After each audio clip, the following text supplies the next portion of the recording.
Graham's been stuck out here for a day. The old truck, she blew up an alternator, I think. It's a thing that I can't fix. Yeah. I can fix most things. And it's Birdsville Recovery Service, is it? Yeah. They said 3 days. I paid that insurance through the Birdsville people, the recovery people, yes. Oh wow, good work. $495. They'll pick you up anywhere in the Simpson Desert.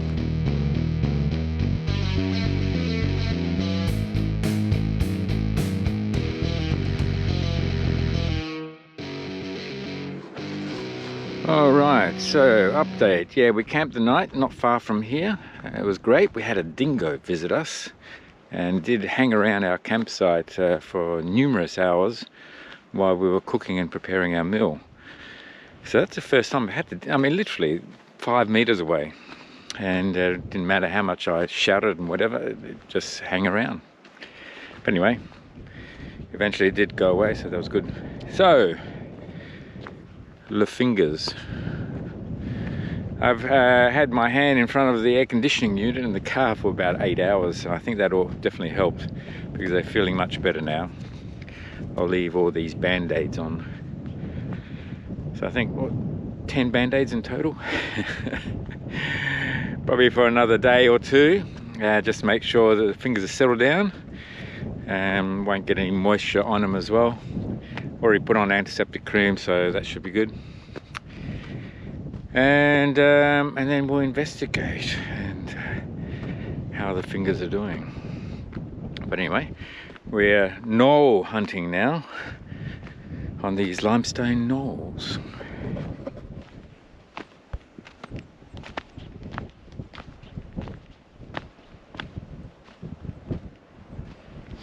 So we are at the knolls, and this is the home of the rain ancestor, Kuntilli.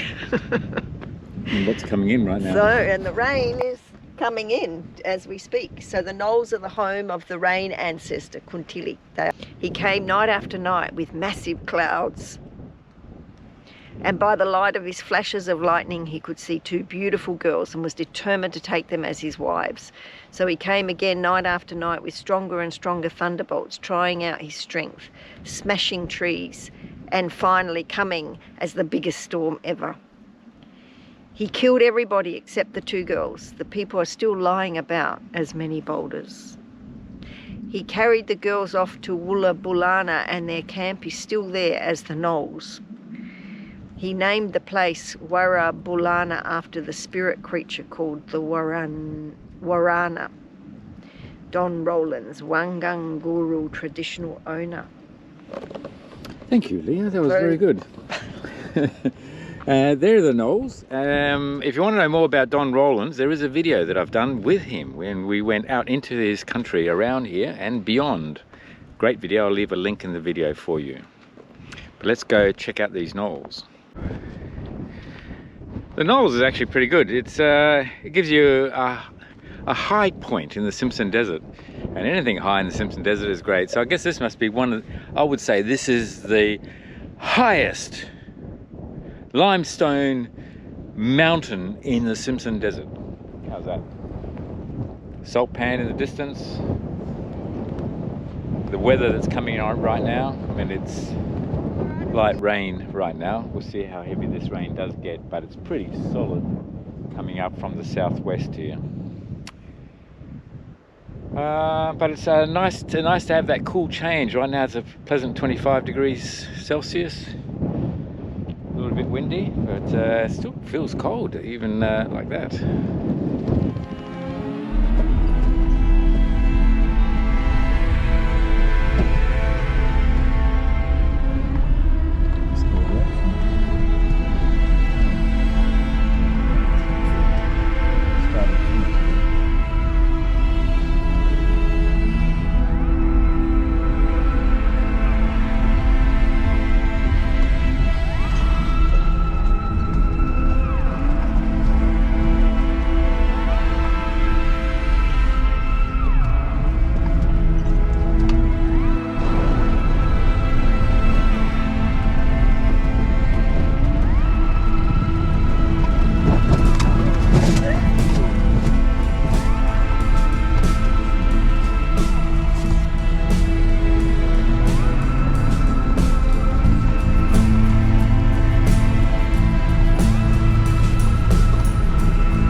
base is firm. There is a little bit of water on the track from the rain that's been happening over the last 12 hours or so.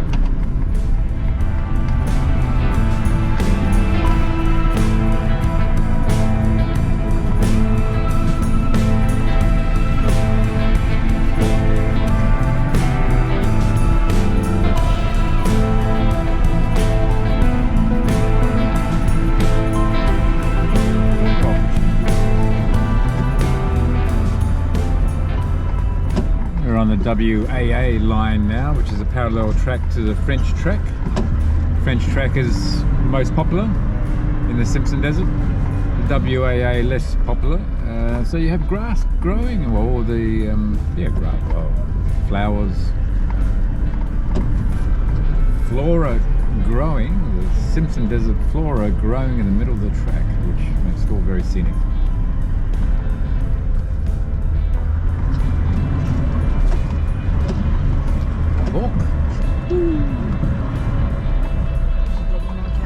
Possibly.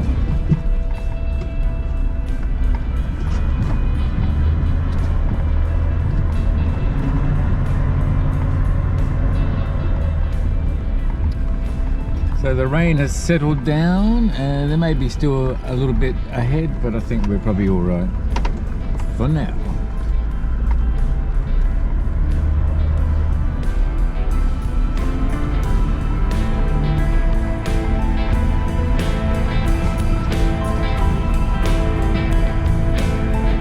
Bit of rain, a little bit of water on this salt pan, but not enough to be worried about.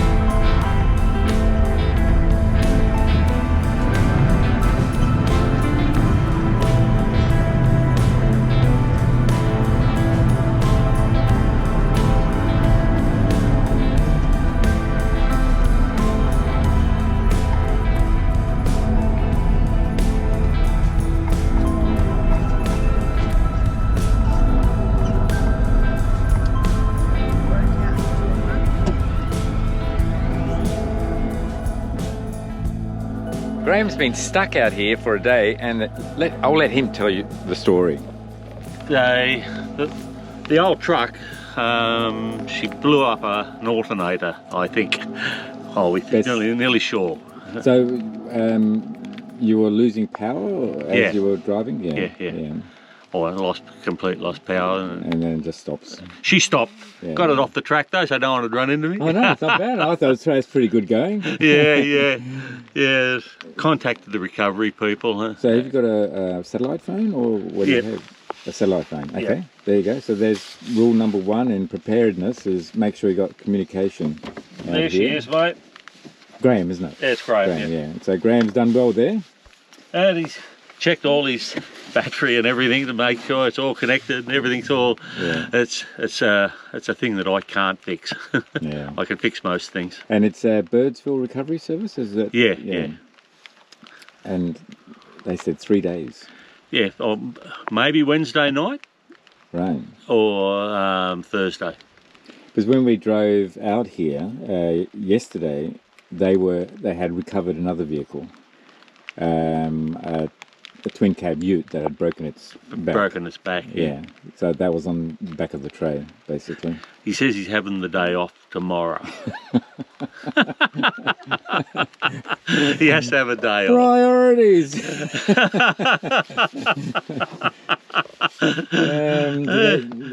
I'm lucky it's not real hot at the moment, mate. That's true. Yeah, bloody rain, eh? Yeah, well, it's been glorious rain out here, mate. Yeah. So make it nice and easy. Will they put it on the tray, or do they bring out the parts, or what? No, do they do? They'll have to put it on a tray, I'd say. Yeah. Have they quoted you?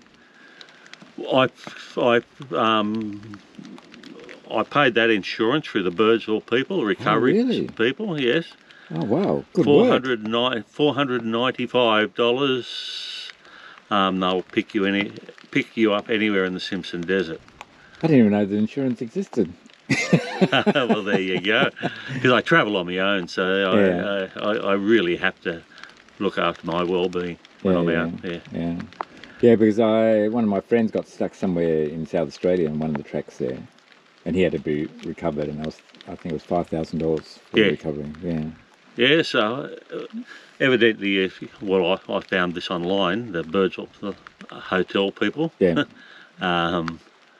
If it's $4.95, and if we don't use it, you lose your $4.95. But yeah, so a lot of people take it out. Yeah. So that's how they can bring it in at that, I assume. Yeah. Yeah. Well, it's a good idea, but I mean, the desert pass is almost $200, so for a little bit extra, you get a service when you need it. Yeah. And where are you from? Dundarren Beach, Harvey Bay. Harvey Bay. Wow, a long way down, eh? Yeah, I've been on a bit of adventure. It was one thing I had to take off my bucket list. Yeah? Yeah. Oh, this is the first time?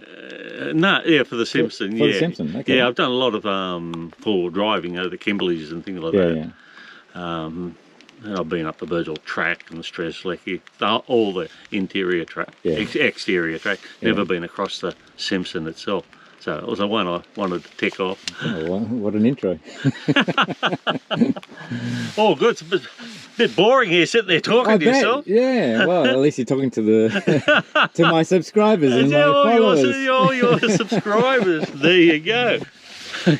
If you like this video, give it a like, a big thumbs up, and subscribe. That's it. To this wonderful man. Yep. Adventure8.com.au. I can read. So there you go. That's fantastic. Has there been many people coming past? No. Were we the first? Today, yeah. Yeah. Yeah. 2 yesterday. Well, there's nothing you can do. You leave me to my misery here, mate. Yeah. Leave me here to my misery. Oh, just, it's a 1989 Ford Maverick, mate. Yeah. That's a great car. It was, yeah. It was. Until a minute ago. Until yesterday. Until yesterday, yeah. Wish you all the best there. Okay. There you go, mate. Be good.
Camel tracks. You probably can't see it on the video, but they're fresh tracks from last night or this morning. So do we spot a camel or not is the question.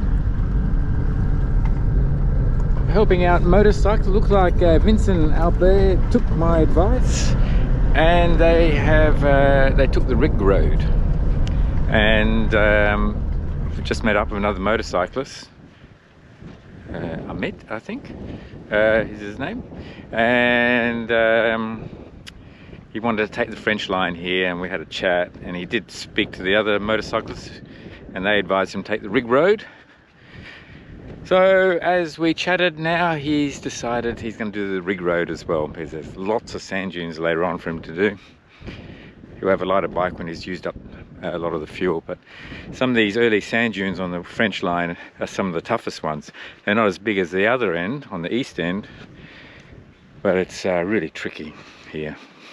Get a bit of YouTube here going. Hello YouTube. Yeah, that was easier to go there and yeah, then turn around there. Yeah, that was too heavy and was a little bit deep. So it's Amit, is it? Amit? Hamid. Hamid. Yeah. Okay. Yeah. So what made you do this trip on your own? Yeah. You don't have any friends, obviously. Well, not those type of friends, you know. Yeah, so I decided to do it solo by myself. So there we go. So far so good, but I know heartbeat's still in front of me. So. How much water are you carrying? Well, 10 liters. 10 litres? And how many days do you think you'll... 4 or 5. Not enough water? Well, yeah. I have no other option. I mean, look, the rig road, that's a good thing about the rig road. You can go faster. Yeah. So you can make the journey shorter. Yeah, okay. Yeah. And now I'm carrying another extra 30 liters of fuel, 10 liters water, food, my luggage. So that was about 270 something now. 270, okay. Yeah. Plus yourself, add yourself to it. Yeah, now we're looking at what, 350 another kilos? 90, yeah. 350, yeah. I'll see how I go. I think, look, on the rig road, you'll be fine with this setup. Yeah. Fingers crossed. Yeah. So wish you all the best on your journey. Thank you so much. And I'll give you my details, and that way you can text me and make sure you can let me know that you survived. Where you guys from? We're from Sydney. Sydney. Yeah. Oh, okay. Nearby. We're going across to Western Australia. Oh, right. Okay. And then eventually back to Sydney again. So we've got a 6-week journey. 6 weeks. Yeah. Oh. So you must be in the middle of your journey now. Just started. Just started. Just 1 week, basically. Yeah. Okay. Yeah. All right. Good luck. Thank you. Bon voyage.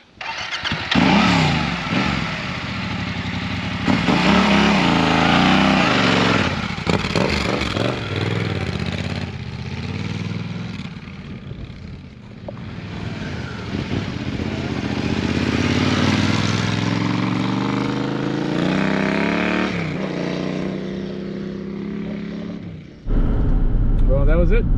That was the Simpson Desert and the sand dunes. Now we're heading towards Dalhousie Springs for a refreshing hot spa. But we've got some salt pans to cover and also some corrugated dirt roads. The reward for getting to Dalhousie Springs is going for a swim. I've just been in for a swim, and it's fantastic. The temperature of the water is something like 33 degrees Celsius. Outstanding. There's a little walkway there and some steps to get in, so it makes it really easy. And there's even noodles there to help you to float. So that's a good thing about Dalhousie. The bad thing is the mozzies at night, horrible. So you need a lot of spray. And also if you go to the bathroom, even during the day, you will get attacked. I went to the bathroom and I got mozzie bites on my bum, on my legs, on my arms, on my... Oh, absolutely crazy. And here, also the flies bite during the course of the day. So everything's going to bite you, so just get into the water as quickly as possible. When you get in the water, you get the little fish in there. In Thailand, you can put your feet into fish baths and they nibble away at your skin. A wonderful sensation. Well, guess what? The same fish are here in Dalhousie as well. So they'll nibble away at your skin and you'll get these little twitches and tangs and whatever. The joys of Dalhousie. You can see just over there a whole bunch of white cockatoos in the tree. Might be too far away for the video.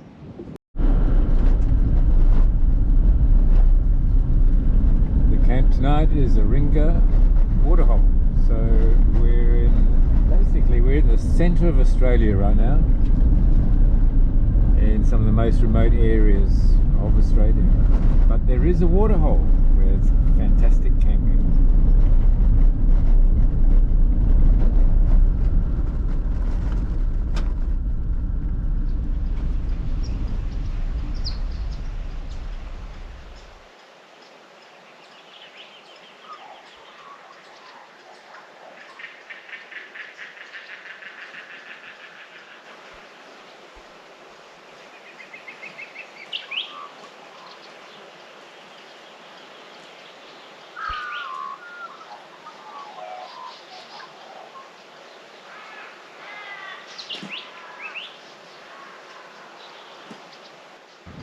We're at the old Ghan Railway at the Minga Springs, or Minga Spring, what's left of it. It's called the Ghan Railway because Australia built the railway going from Adelaide to Alice Springs and eventually up to Darwin. And in order to build it, it was just impossible conditions. So they invited Afghan camel herders to help in building this railway, and that's the reason why it's called the Ghan Railway. The original Ghan Railway came through here, but it was washed away many times, and then I think in the 70s they built the new Ghan Railway, which is another couple hundred kilometers west of here. But the ruins are left to explore, and yes, my wife Leah, she and her parents came up here when she was a little kid. This was the old siding. So the old Ghan Railway was steam locomotive. So you can see a tower there in the distance there. That was the water tower. So the steam locomotive had to be filled up with that. There needed to be coal as well, so it had to be a coal loader. And then there were workers' cottages that operated this siding to make sure that the Ghan would operate. Stayed at Ringa Waterhole. That was fantastic, beautiful. We've got beautiful conditions right now, only about 25 degrees Celsius. We're heading to Uluru, Katajuka as rock in old terms. And we're going to probably spend 3 days there, enjoy some of the sights of that region before we head further into Western Australia. And we've done about 2,600 kilometers so far in the trip.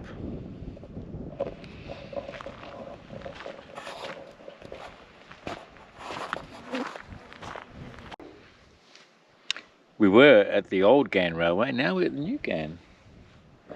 It stretches all the way to Adelaide and stretches all the way to Alice Springs and Darwin. Yep.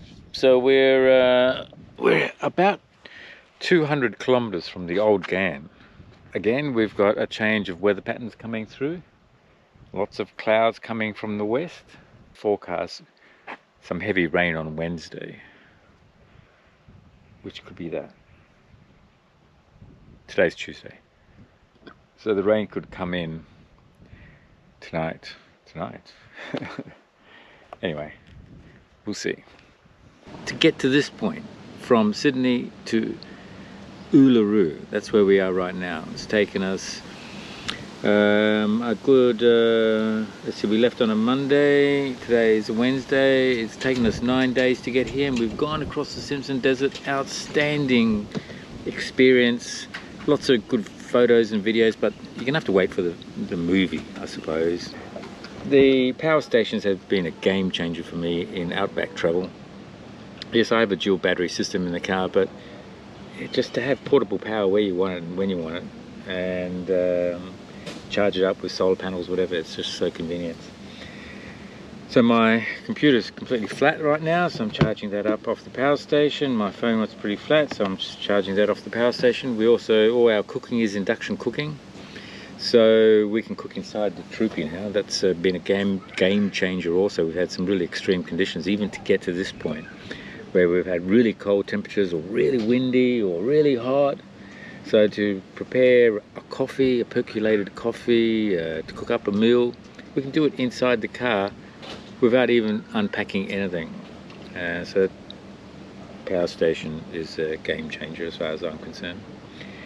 If you don't already know, I am an affiliate of iTECHWORLD, and if you want to get any of their battery systems, whether it be dual battery systems for your camper, uninterruptible power supplies, power stations, you can get an extra 5% discount using the Adventure 8 discount code. Yeah, extra 5% on top of any discounts promotions that they're running on their website. You get an extra 5%. That's of course that's a benefit to you, but it does actually help bringing content to you guys as well.